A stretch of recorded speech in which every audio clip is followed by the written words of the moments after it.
Thank you for watching Scary Bear Attacks. If you like this episode, please remember to hit the like button and leave a comment or two, then subscribe and click on the bell to receive notifications of whenever we release new videos. Also, please remember to share them to your social media. Welcome back to Scary Bear Attacks. Today's episode takes us to the sportsman's paradise, the Kenai Mountains just south of Anchorage, Alaska. The stunning and steep Kenai Mountains jut over 3,000 feet from the near sea level bottom of the valley. The predominant tree species of the area include western hemlock and Sitka spruce. The foliage of the mountainsides are thick with alder, willow, and Alaskan blueberry bushes, and Alpine forget-me-nots and fireweed decorate the ground with their beautiful flowers. As the summer passes, fireweed progressively blossoms its flowers as a sort of timekeeper of the seasons. The animal life of the area ranges from moose and bison to deer, elk, and goats. The predators of the area are black and brown bears, as well as the elusive wolves. On July 29, 2020, 46-year-old carpenter Daniel Schilling was clearing brush about a mile away from his cabin near 6 Mile Creek. His cabin was about 375 yards off the highway near Hope, Alaska, about 20 miles as the crow flies from South Anchorage. The abandoned mining town of Sunrise was just a few miles to the north of his location, and if you climbed to a certain vantage point, you could see the southern edge of the city of Anchorage across the Turnagain Arm.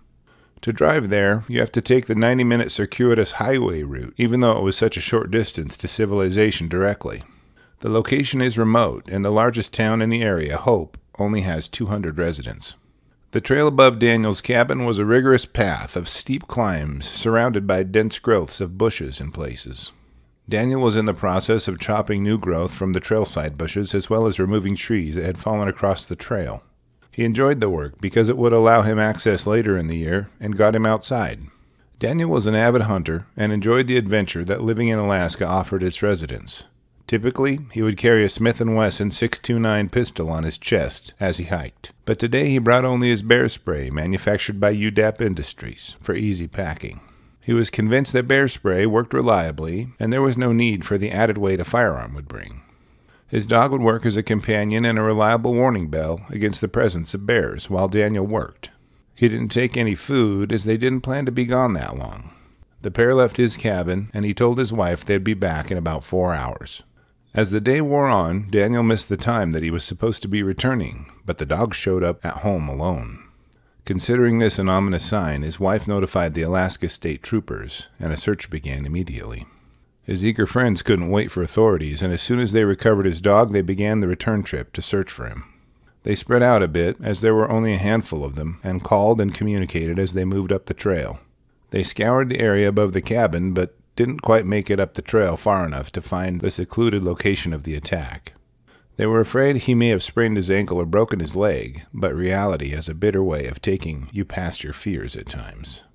Eventually his friends discovered his body about a mile or so up the trail, late on the evening of the 29th. They left the scene untouched to avoid contaminating it with foreign evidence and relayed his location to the authorities. The next day, at sunup, the recovery crew was sent in to bring his body back down the mountain. He had fatal and obvious injuries to his body from a bear. His remains had been partially consumed. In the immediate area, observers could see bear tracks from a brown bear as well as scat. Near his body, just about 15 feet away, was his empty bear spray can. The attack scene was so drenched in the capsaicin chemical that searchers were sneezing and their eyes were watering. As the forensics teams examined the scene and Daniel's body, they found multiple brown bear hairs. Some of his injuries were inflicted by a brown bear, but the portion of his body that was partially consumed had yielded DNA of a black bear. Take careful note, there were no black bear tracks at the scene of the attack, but black bear saliva was found on Daniel's clothes and on the portion of his body that was scavenged. One notable thing about Daniel's body is that it was not cached. When a bear kills a food source, it will eat its fill, then cover the carcass with duff, dirt, sticks, or other debris. Frequently after burying it, they'll urinate or defecate on it to hide the scent of the carcass from other bears. The evidence appeared to indicate that the black bear and brown bear teamed up to ambush Daniel and eat him.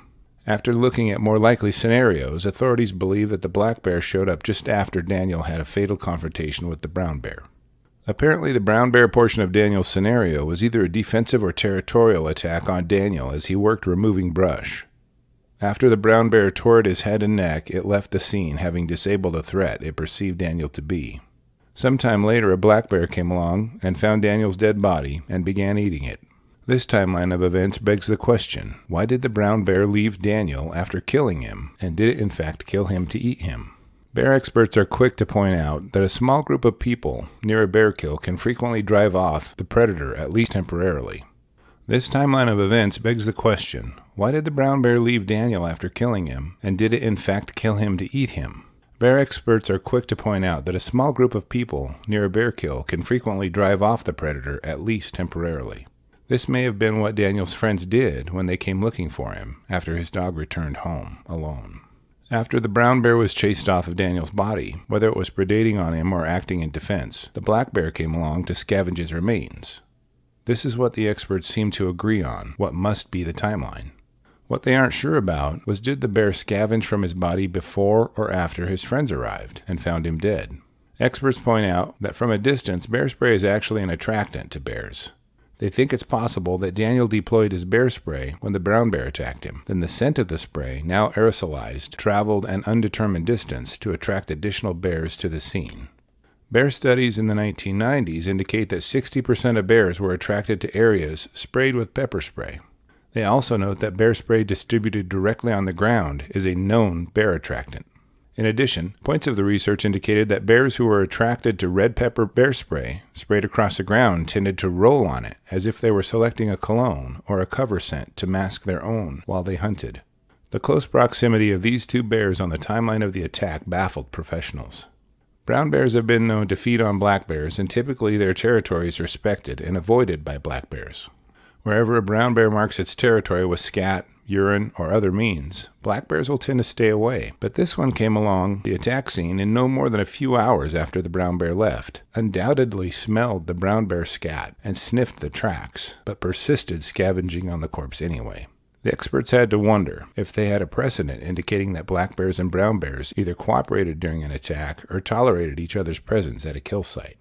The bear spray manufacturing company recommends test firing your bear spray before using them, but that would mean buying a new can every few times you went into the woods, as the tests would deplete the performance of the bear spray.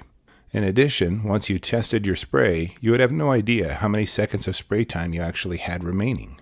In 2015, a study in Alaska proved bear spray was successful in 93% of instances it was used. In the other 7%, it was not found to have deterred bears. Only 2% of the people involved in the non-deterred attacks received injuries during the incidents that bear spray was a non-deterrent.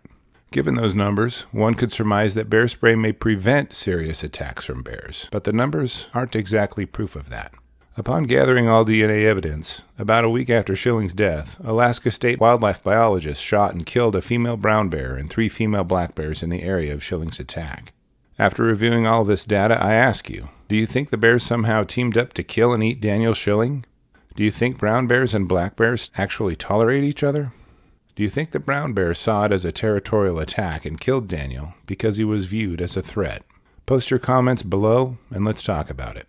Well, that's our episode for today, my friends. If you enjoyed it, I hope you'll click on the like button and subscribe. Clicking the bell keeps you aware of when we release new episodes, and sharing to your social media spreads awareness and keeps people safe. I want to make sure to thank my Patreon supporters: Dina White, Cole Rodriguez, Aurora, April Donovan, Ryan Cernicki, Shar, Chris Marlar, Wayne Washington, Fluffy Feet, Cheyenne, Greg Schaefer, and Drone Adventures. Your support means the world to me. As a valued member of our human community, adventure bravely and be careful out there, especially in bear country.